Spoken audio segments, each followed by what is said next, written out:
ich sehe, sind die beiden jetzt verheiratet. Das Glück strahlt aus ihren Augen. Sie hielt den Namen Sondern Nauli. Samusir bestellt das Reisfeld und den Acker. Er sammelt Holz. Während sich Sondern Nauli um den Haushalt kümmert. Eine besondere Fähigkeit Sondern Naulis bestand darin, Bastmatten zu flechten. Und die als Saatgut geeigneten Reiskörner auszuwählen, sowie Gewürzpflanzen und Kräuter zu sammeln. Eines Tages, wem ist es zu verdenken, wird sie schwanger. Sie gebiert einen Sohn. Den nannten sie Toba.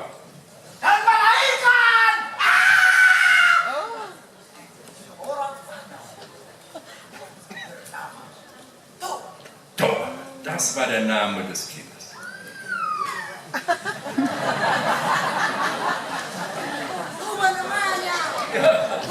Ja, das war ein kleines Ungeheuer.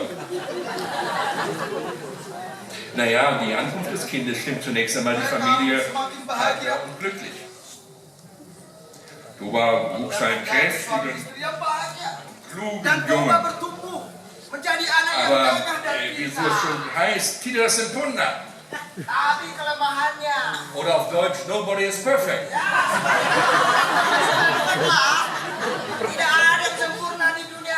Auch Toba hatte eine Schwäche. Er war immer zu hungrig.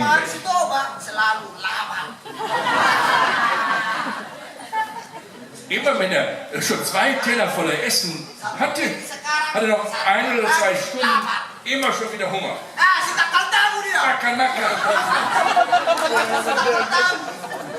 Seine Eltern waren verzweifelt, denn sie mussten immer eine große Menge Vorrat im Haus halten.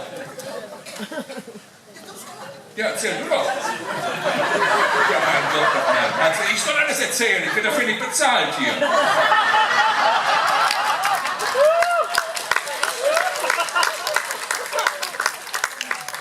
Außerdem hatte Toba die Aufgabe, jedem Tag seinem Vater das Mittagessen aufs Reisfeld zu bringen. Doch häufig war vom Essen für den Vater bei Ankunft gar nichts mehr da. Toba hat es auf dem Weg zum Feld alles aufgegessen. Deswegen bleibt doch Samusir immer so hungrig. Der sieht doch total aus. Er fühlt sich nicht kräftig genug, seine Arbeit fortzusetzen. Immer wieder ermahnen die Eltern ihren Sohn Toba, rühre das Essen für den Vater nicht an. Aber Toba entschuldigt sich jedes Mal, bedauert sein Verhalten und verspricht es nicht mehr zu tun. Bis an jenem Tag.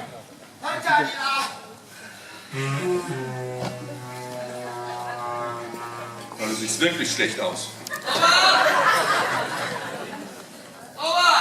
Toba! Na komm endlich, beeil dich! Toba! Belum datang dia.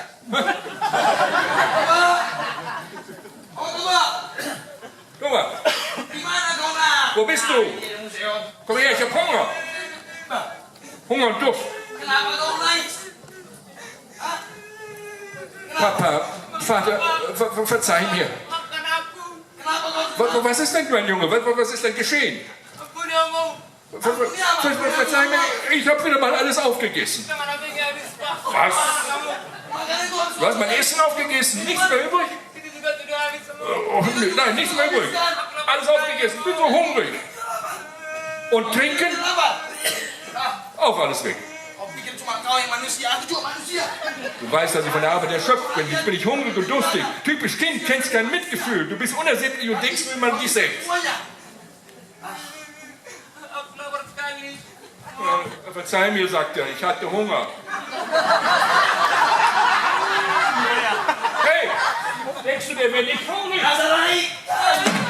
Typisch Sohn eines Fisches.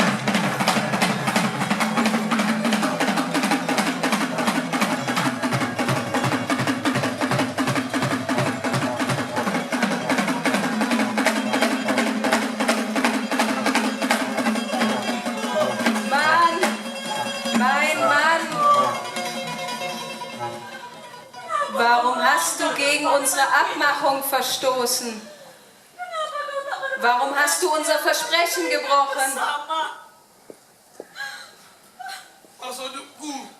Meine liebe Frau, verzeih mir doch. Ich habe keine Absicht gehabt. Ich wollte unser Versprechen nicht brechen. Die Sonne war so heiß und ich war so erschöpft von der Arbeit auf dem Feld. Ich war durstig und unser Sohn hat das Essen verschlungen, das du ihm mitgegeben hattest. Nur weil du Hunger hattest, hast du unser Versprechen verraten? Mann, ich muss in meine Heimat zurückkehren, weil die Worte aus deinem Mund drangen. Verzeih mir doch. Verlass uns nicht. Unser Sohn braucht dich doch.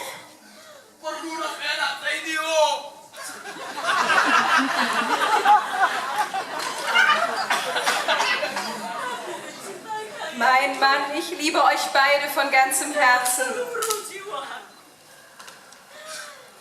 Aber der Verstoß gegen unser gemeinsames Gelübde kann nicht mit einer Entschuldigung wieder gut gemacht werden. Ich verzeihe dir.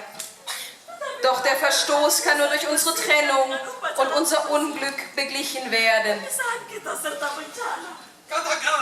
Meine liebe Frau, sag mir doch, was ich tun soll, damit wir uns nicht trennen müssen und wie wir das Unglück abwenden können. Ich bin sogar bereit, als Strafe für mein Vergehen zu sterben. Der Tod ist kein Ausweg. Der Verstoß muss mit einem Reinigungsritual beglichen werden.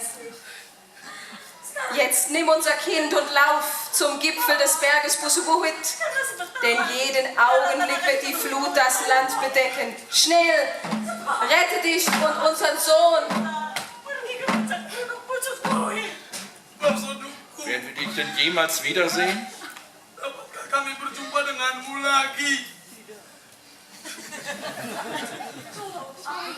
Wenn das Wasser einen See gebildet hat und ein Stück Land in seiner Mitte auftaucht, dann werde ich mich von Zeit zu Zeit auf dieser Insel in den Sonnenschein legen. Ihr müsst die Sauberkeit und die Reinheit des Seewassers, in dem ich fortan leben werde, schützen, sodass ihr darin bei Vollmond meinen Schatten sehen könnt, sowie die anderen Bewohner in all der Schönheit. Und eines Tages wird dieser See die Quelle für das Leben der Menschen sein.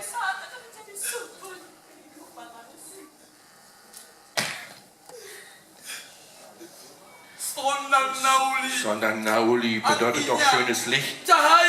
Und deinem Namen getreu versprechen wir, die Sauberkeit und Reinheit des Seewassers zu schützen. Ich liebe dich.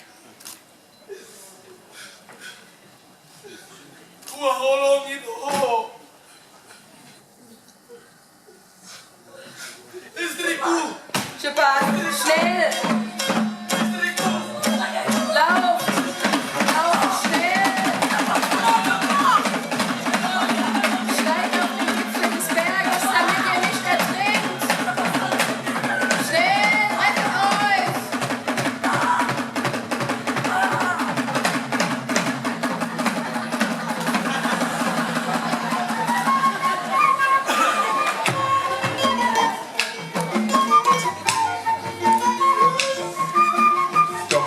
Schau mal, die Leute lachen und du heulst.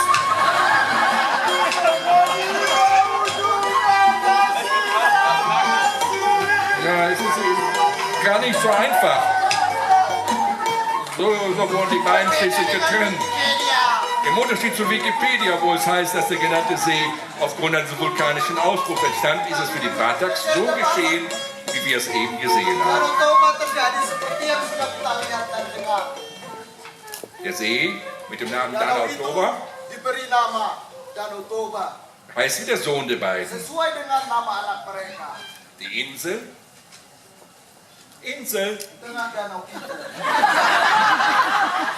Pulau Samosir.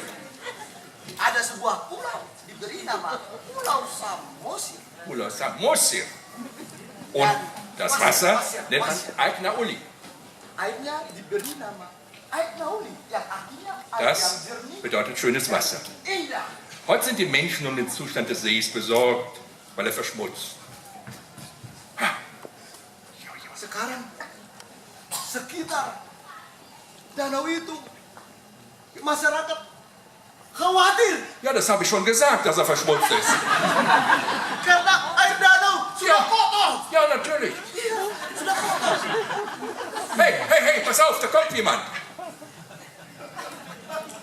Guck mal.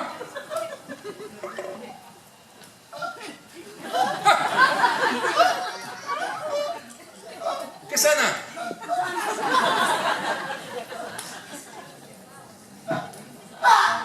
Ja, komm.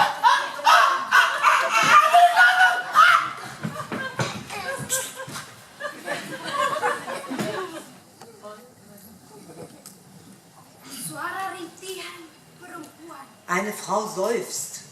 Dan tangisan Ein bayi Säugling serta weint. anak-anak. Berdengung Kinder lernen. seperti suara genderang. All das dringt in mein Herz wie der Klang der großen Memasuki Genderang-Trommel. gerbang jantung. Ich kann nicht länger still sitzen auf meinem Thron der Einsamkeit. Aku tak tahan berdiam dalam singgasana kesendirianku. Rintihan serak Heiser sind die rausan Seufzer vor perempuan Durst. serta anak-anak. Das Weinen der Säuglinge und Kinder. Berenang di air Das danau Schwimmen im yang sudah verschmutzten Wasser tercemar. bereitet Schmerzen. Samosir! Samosir, Samosir! Di mana kau? wo bist du? Here he is. Aku di sini. Ada apa? Bukankah kau berjanji untuk Hast du nicht menjaga versprochen, die kebersihan Sauberkeit air und die Reinheit des Seewassers zu schützen? Bukankah kau ingin Wolltest du melihat nicht bei bayang jedem Vollmond den istrimu Schatten muncul deiner ketika Frau bulan sehen purnama? und alle Bewohner des Sees, sowie dessen Schönheit? Bukankah danau ini akan Sollte menjadi dieser See nicht die Quelle deines Lebens und das deiner Nachfahren sein? Kenapa ada tangisan Warum also perempuan wehklagen die serta Frauen am bayi? Rande des Sees? Und warum weinen die Säuglinge und Kinder? Ketika bulan purnama datang, Das Wunder des orang Sees. berduyun. Bei Vollmond zog die Menschen an. Sie kamen in Strömen. Aus allen Himmelsrichtungen, um es zu sehen. Begitu indahnya Alle danau ini. Anwohner waren stolz, am Ufer des wundersamen Sees zu leben. Und der Besuch vieler Menschen brachte den Anwohnern große Vorteile. Orang-orang menjadi kerjaan. Bukankah itu War es das nicht, was meine Frau sich wünschte? Die Quelle des Lebens zu sein? Tetapi mengapa Aber warum perempuan beklagen die itu Frauen tidak am Rande merintih des Sees den karena Verlust der kehilangan sumber Lebensquelle? kehidupan? Air tercemar Sie karena müssen heute sampah aus di ihrer Heimat mana-mana. fliehen, weil ihr Land in die Hände anderer gefallen Pohon-pohon ist. ditebang Das Wasser ist dan verschmutzt, hutan di tepi danau. überall ist Müll. Bäume werden gefällt und die Wälder um den See dulu gerodet. banyak Ist denn die Schönheit des Sees nicht für alle Menschen da? Schau dich doch mal um, am Ufer des Sees. Früher wurden hier Häuser, Ställe und Reisspeicher ohne jede Ordnung errichtet. Heute ist alles wohl geplant, strukturiert. Gebäude wurden geschaffen, damit es den Menschen gut geht und sie den See genießen können. Ja, vielleicht sind einige Bäume gefällt worden, aber ein Teil wird auch verbrannt, da die Anwohner Brandroden betreiben. Tatsächlich haben wir heute Holzunternehmen, die das Holz schlagen. Wir bemühen uns darum, die kahl gerodeten Wälder wieder aufzuforsten, indem wir neue Bäume pflanzen. Banyak yang memotongnya, tapi kami berusaha untuk menanamnya kembali, Nang. Da ist das vielleicht kein Fortschritt.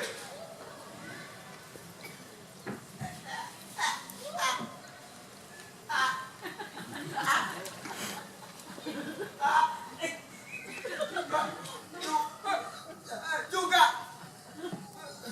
Ja, keramba.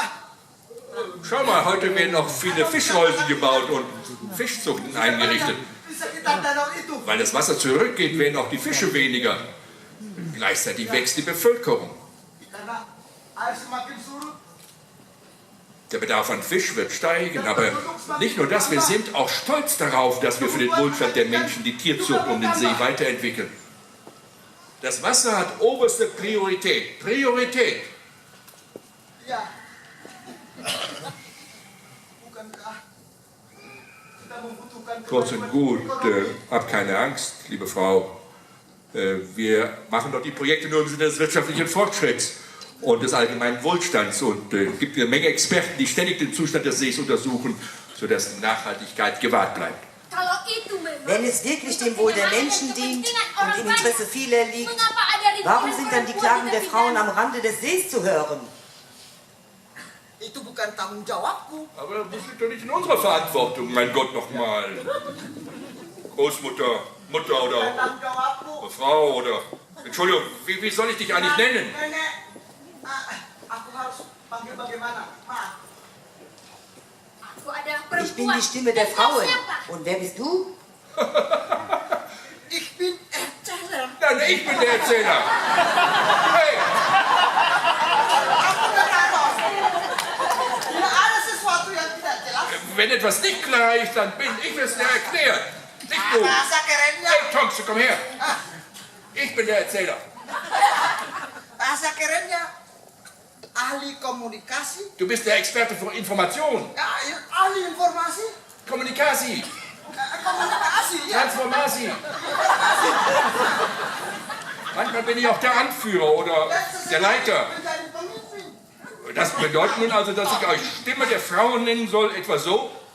Dan aku harus panggil suara perempuan begitu. Seltsam. Bagaimana kau bisa Wie mencapai konntest du die Position eines Anführers, Leiters, Erzählerexperten, Informanten und all der anderen angehenden Nichtigkeiten erlangen, obwohl du nicht einmal die Geflogenheiten der Anrede kennst?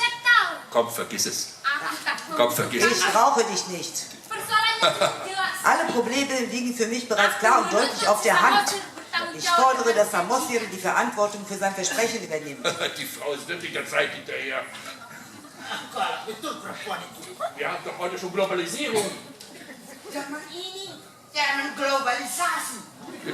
Ich sag dir doch, der Anspruch auf Versprechen ist längst abgelaufen. Yang penting sekarang ini adalah oleh Ja, so ist das, als fordert man die Schatten der Vergangenheit auf, sich in der Zukunft zu bilden. In der Globalisierung brauchen wir Produktionsmittel, Kapital. Iya, sudah saya bilang dan kapital. Wenn Produktionsmittel vorhanden sind, dann sind die Menschen frei, um jede Art von Unternehmen an jedem Ort zu realisieren. Das heißt, der Markt ist frei. Rede keinen Unsinn. Du sprichst von der Kraft der Produktionsmittel. Was wird aus den Menschen, die keine Produktionsmittel besitzen? Samosir, Samosir, Samosir, Samosir. Die Frau ist ganz schön böse. Aber vielleicht liegt auch etwas Wahres in dem, was sie sagt. Was denkst du, Thompson? Karena juga perempuan itu. Heute steht die Zeit im Zeichen der Globalisierung und ich verstehe eigentlich nicht ganz genau, was sich hinter all den Begriffen verbirgt, außer dass sich momentan meinem Verständnis nach eine große Veränderung in der Welt vollzieht, vor allem was die Überwindung der wirtschaftlichen Herausforderungen angeht. Verstehst du mich? Oder soll ich dir das nochmal erklären? Jeder Mensch kann frei, sofern er das Kapital dafür hat, ein Unternehmen gründen. Zum Beispiel hier. Nur als Beispiel. Das Wasserproblem. Problem Air. Iya, problem air. Air. Wo es früher eine Quelle gab, hat jeder das Recht, Wasser daraus zu schöpfen. Doch wenn heute das Grundstück, auf dem sich die Quelle befindet, verkauft ist,